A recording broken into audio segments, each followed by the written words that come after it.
And the suffering of Palestinians is Israelis' goal and desire. Whatever solutions you come up with, it will continue ensuring they fail until it is forced to change course. And the first indispensable step is an immediate ceasefire. To unpack this further, I am now joined by Osama Nazzal in Jenin from the occupied West Bank. He's a Palestinian affairs analyst. It's an absolute pleasure having you on the program. I want to start off by that quote from Riyad Mansour. I mean, it was a very powerful statement that he made there, saying that the UNSC is currently powerless, given that they haven't been able to implement a ceasefire 10 months into the war on Gaza. Yeah, sure. And everybody knows that the United Nations proved its impotence and its inability, as it is decapitated by the Western countries who are still standing on the side of Israel and providing the different forms of support to Israel in its genocidal campaign against the Palestinians. Now, the Palestinian ambassador to the United Nations, Riyad Mansour, diagnosed the reality of the United Nations and the situation on the ground.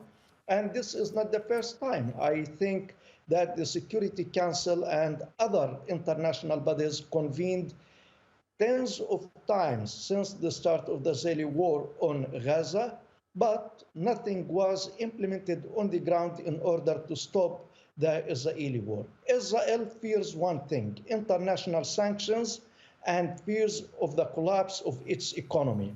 As long as Israel receives the American support and the Europeans are silent on that, and sorry to say that the Arab governments are not paying the required attention to the ordeal and the catastrophe of the Palestinian people, then Israel is going to continue its genocide and its war. Right. I mean, we're seeing a humanitarian catastrophe unfold before our eyes. We're hearing now that the polio virus is spreading within the Gaza Strip because of poor sanitation. They need clean water. They need food. Starvation, as the UN has said, is being used as a weapon of war. And you're saying that Israel fears two things: international sanctions and the collapse of its economy.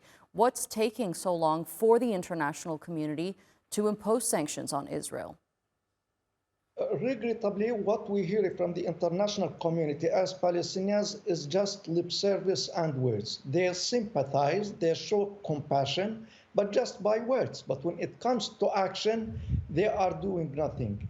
It is useless, really, to have these meetings and these speeches all the time. But when you are required to take even a very little, a very simple action, then you say, sorry, I cannot. What is needed now is that the European governments and the American government listen to their peoples, to the public opinion. And we all saw the demonstrations in the White House yesterday and the day before, calling on Biden and on the American administration not to allow Netanyahu in and to drive him out of the Congress and to punish him.